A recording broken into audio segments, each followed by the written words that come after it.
These are pre-ordered. These are all gone. So congratulations to the lucky customers who pre-ordered them and secured them. This one here, well, this is quite an exclusive kit, an all-new release by Team Associated. I'm hearing you, I'm feeling you, but I'm just not living it. I'm just not buying it. Because there's something about those mechanical controllers that I just get off on. Yeah. Yeah, especially the Cardo ones. They're just like, it's like driving a manual car, right? You've got more engagement. You've got like. How do we get you into a Cardo set? Well, don't tempt me with a good time. I reckon you'd look good with one. I reckon as well. I'd wear it well. Yeah, you would. It'd suit me, wouldn't it? Yeah. Well, but I like a 009. So do I. So does Cardo do a 009 Cardo status like a? Or they just do individual? No, they pieces? just do individual pieces. No. No. You lost me. I didn't want to try and get you. All right. So there we are. Hey guys, this has just landed in store. This landed in store about 2 hours ago. Holy dooly. These are pre-ordered. These are all gone. So congratulations to the lucky customers who pre-ordered them and secured them. These have all been dispatched and out in today's mail. Except for this one. This one here, well, this is quite an exclusive kit, an all-new release by Team Associated. And what they've done here is they've mixed the essence of an old buggy, which is a 1984 radio control buggy, right. RC10, the granddaddy of two-wheel drive racing buggies, and they have very much souped it up with all modern hardware. So it's like a retro mod buggy. Being two-wheel drive, does this thing wheel stand like crazy? Can do if you power it appropriately. Definitely can. Right. So it looks on the box much like a 1984, 86, 88 buggy, but in fact it does have a lot of modern features. Some of the modern features it has hex wheels. So they used to have like little roller bearings in the front wheels. Right. They're now inboard and it uses modern buggy wheels. Modern. 2.2-inch wheels. It doesn't use body posts, use Velcro on the tub. It uses this is a point of conjecture, 13mm big bore shocks. As opposed to? And this is like getting let's say a steam train. Yeah. And putting pentographs on it. The Europeans did it. Did they? Yeah, that exists. That's a thing. Oh. Yeah.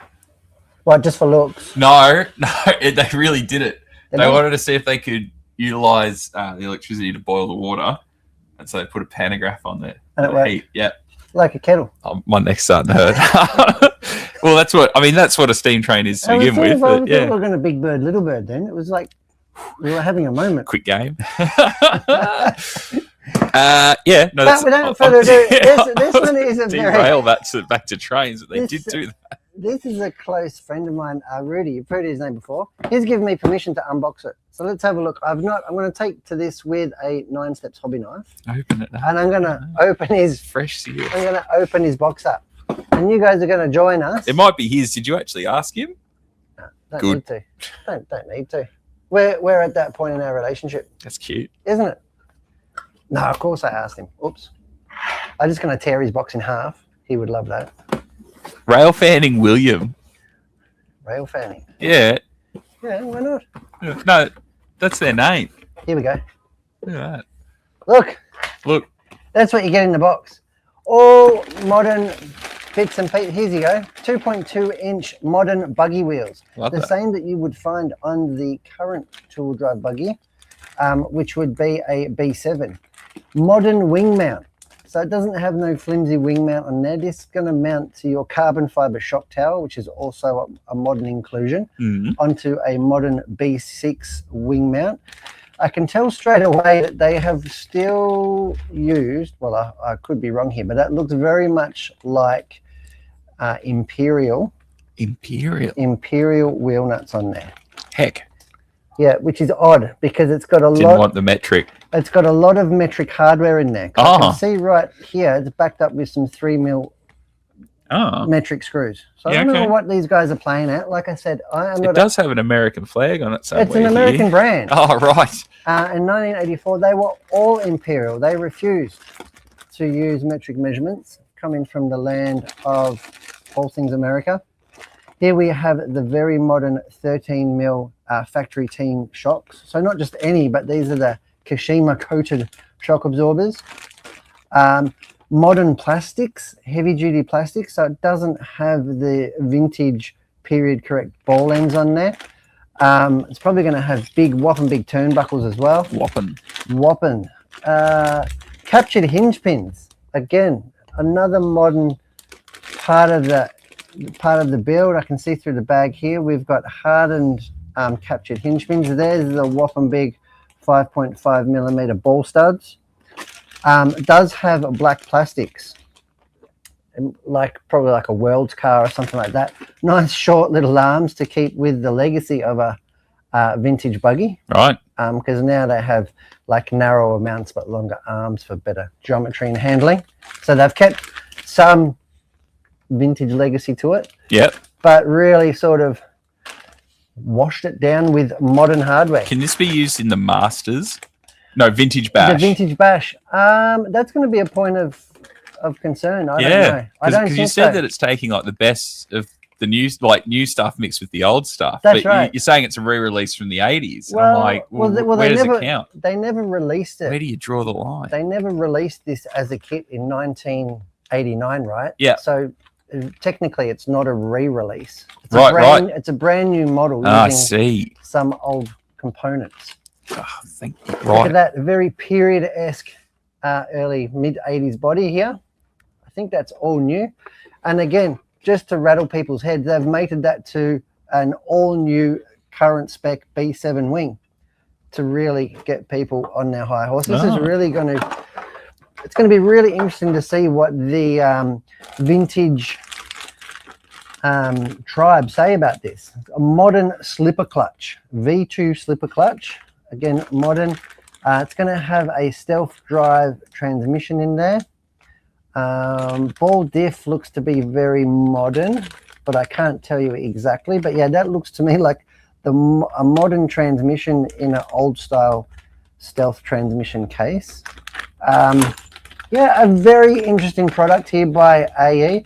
Here we have the front wheel hexes. These are the front wheel. I can get them zoomed up. And they're even the factory team blue anodized. The front wheel hexes here does in fact have 12mm wheel hexes.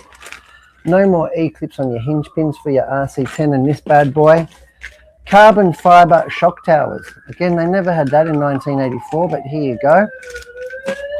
And a very unique, the chassis is the form of the old car, but it's a factory team bronze edition. So it's not a... It's very nice looking. These were known as gold pans. This is a bronze pan. Right. Nice. That looks nice. Sounds nice. Yeah, it's nice. It's different. It's unique. And I am tipping that the instructions are all very modern and new. Going to have a new sticker sheet in there. Let's have a look. That's a little bit retro. Yeah, the orange. The orange and the fluoro. The red and the orange fluoro with the white and the instructions. I'm not going to go in there and open it because, like I said, this is not mine. This is not something that I'm building. Yeah, thank you to Rudy for letting me open it and violate his new kit. If you were lucky enough to secure one of these, this is what it looks like. Like I said, I'll be really interested to see what the vintage crowd think of it because I don't know. It's like a HQ Holden. Yep. With all like modern, like a VE interior. The VE interior and the guts of a VE. Like yeah, SS. I gotcha. Now I'm with you. Yep. So completely modern brakes, power steering, air conditioning, all the stuff that the stuff didn't have back then. This car's got it. Gotcha. So really cool. I think it's a good product. I think they're going to be really popular. But yeah, let's see. They have come and gone. That's a one shot deal. One and done.